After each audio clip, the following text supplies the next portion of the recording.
Last days? Well, Goma is devastated because of the war. You know.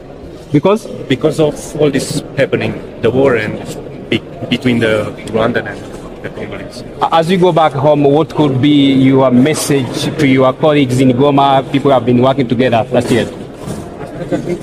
Who, I don't know, really. We are just relieved because we can go finally home. So how do you Okay. feel Yes. how do you feel at this particular moment? How do you feel? What is it? Relief. It's a big relief. It's big relief. Yes, Why? big relief. Thank you.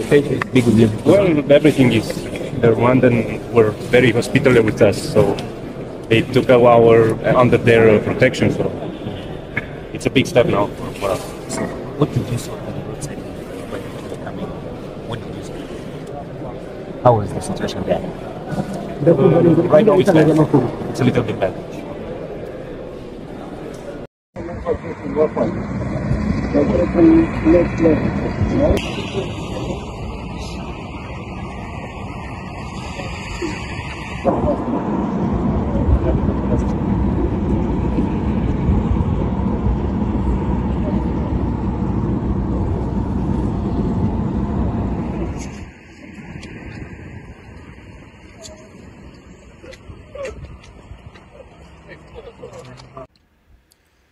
Bonjour Bandeko Nanga Chronique du Net TV.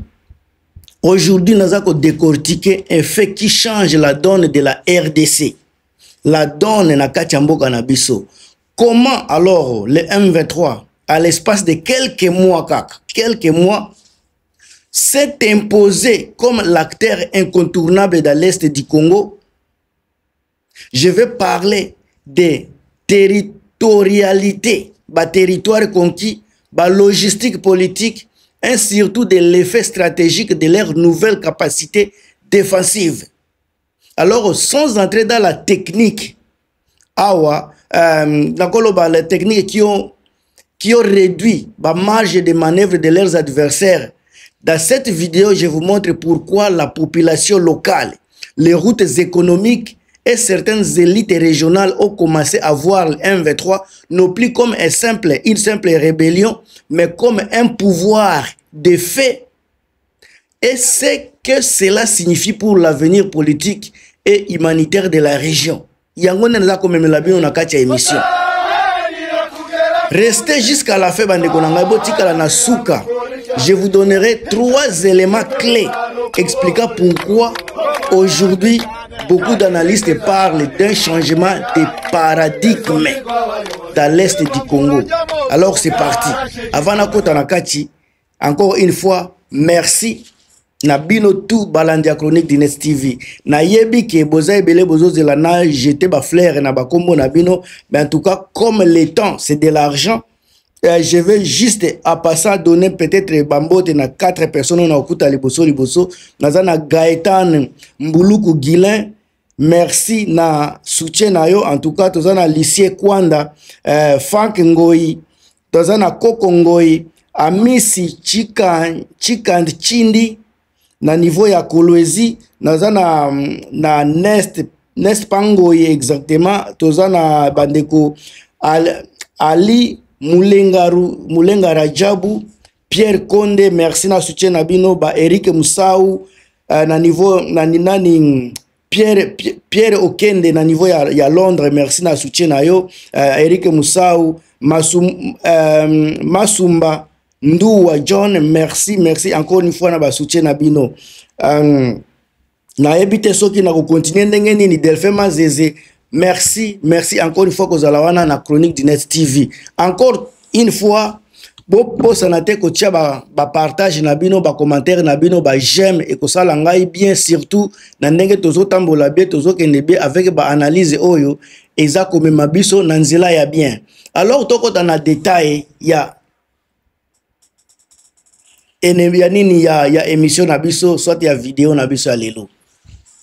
Dans le bien nazo pese la bino ba élément clé ozo la ki sa supériorité ya M23 malgré banani ba mercenaires boza koyoka baza kuna ba vidéo belezo circuler na réseaux sociaux et ça ba mercenaires ya 2024 biloka 2024 batu ya Tshisekedi na gouvernement na ye bazolinga ko intimider biso ba population, oh pardon, bazolinga ko intimider biso ba population na makambu ya kala. Bobo sana teke situation oyo ba mercenaire bakutanaki nango na Goma eza eloko etikala histoire na monde ya baguerre. Ba mercenaire bango moko baza kosolola, baza koloba makambo bakutana nango, ba biso baza koloba, baza ko se sentir bien na ndenge baza kolongwa na mboka na biso bazozonga chez bango.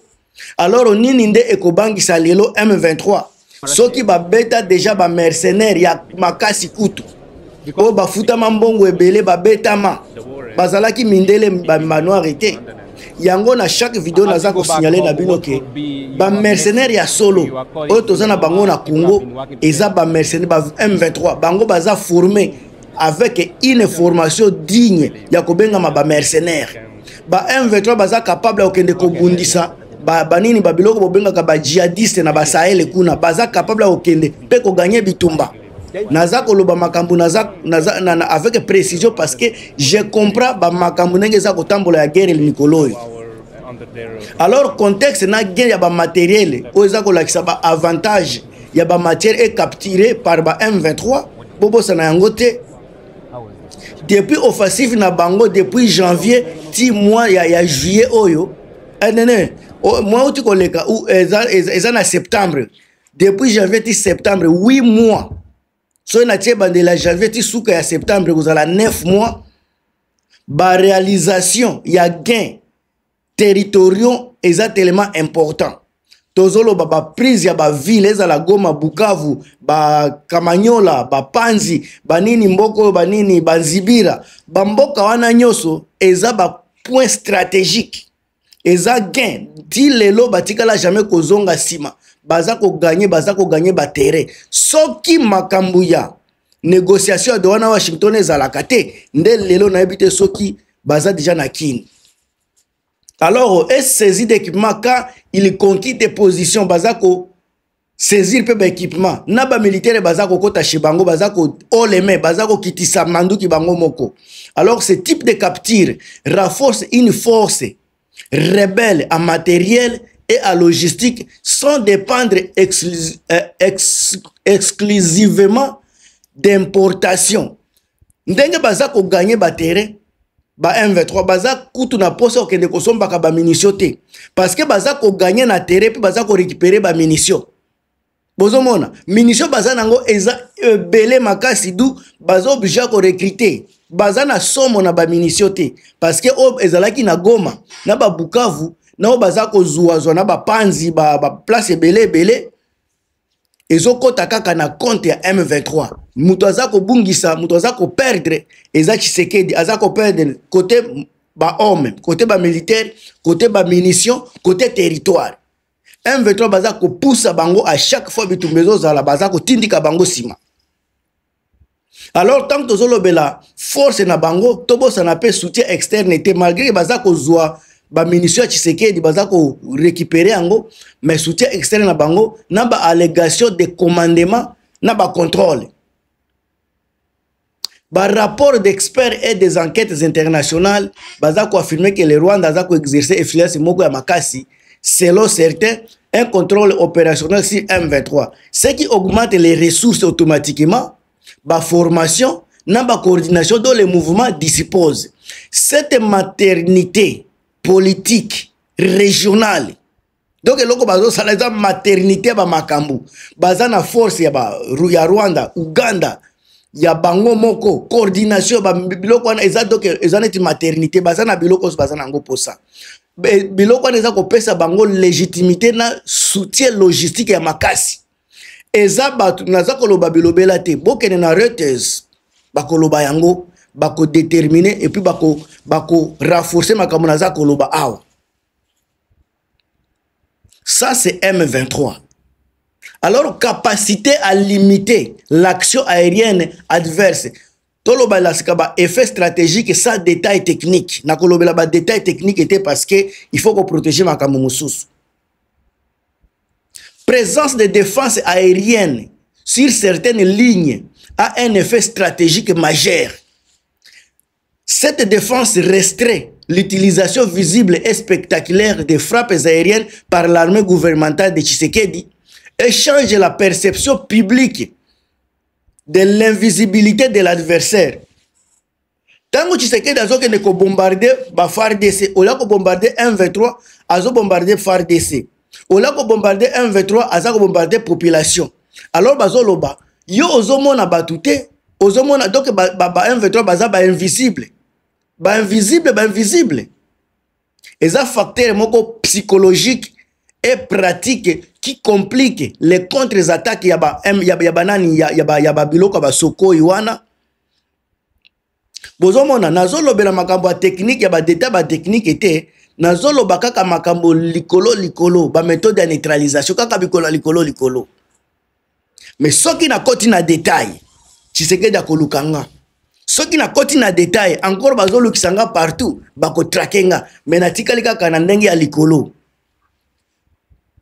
Bota la leadership oyo M23 AFC bazanango, bota la discipline na yaba militaire wana, bota la pena système ya gouvernance locale na bango. Ndeska boku pesa nga raison na makambo za koloba.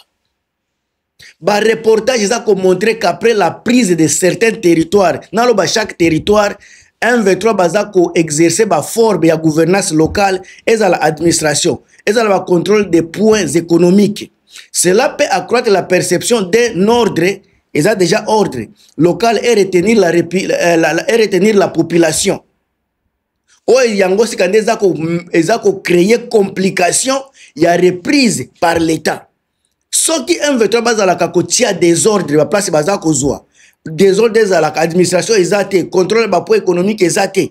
Ndeki Tshisekedi azana chance ya kokende ko récupérer. Mais comme M23 à chaque fois bazako tambola, simana bango bazako tika ordre, ezala côté sécurité, côté économique, côté gouvernance, nyoso bazako tika. Yango bozomona bazako continuer bazako gagner bitumba. Tshisekedi azana incapacité ya ko récupérer ba territoire. Alors boza pozomona pe ba faiblesse na ba contre ya ba FARDC. Bazana faiblesse ya makasi. Soki tolobeli yango na kolobela ba facteur structurel ya gouvernement ya Chilombo, ya régime ya Chilombo. Ya yeza kutu gouvernement te eza régime. Les analyses signalent baza ebelo baza kolobela problème ya recrutement dans les forces gouvernementales. Ngana za parmi batu naza kolobela yango. Commandement éclaté, logistique est insuffisante, batozana ba faiblesse morale bafuta makate, difficulté politique interne. Biloko wana ekoki jamais ko permettre armée ba gagner bitumba. Impossible. C'est ba faiblesse structurelle et aboye, et ça expliquer pourquoi plusieurs affrontements récents ba FARDC baza incapable à réussir à contenir, soit à repousser rapidement l'ennemi. Baza incapable. Parce que ba futa magate, baza na énergie, baza na force, baza na morale. Logistique est suffisant. Minduki bazo salela, ezaba minduki il y a deuxième guerre mondiale. Pendant que les autres ont la technologie de pointe, oyo ba M23 FC baza ko salela, mais Tshisekedi azako recourir na biloko 1945. Tant mususu bazako salela ba minduke ya koboma bandeke. Ba calibre 12 yango nde Tshisekedi azo salela. Alors bandeko tokoti na élément moko très important pour na kochiter, élément moko très capital bolimbisa pota ezo kende.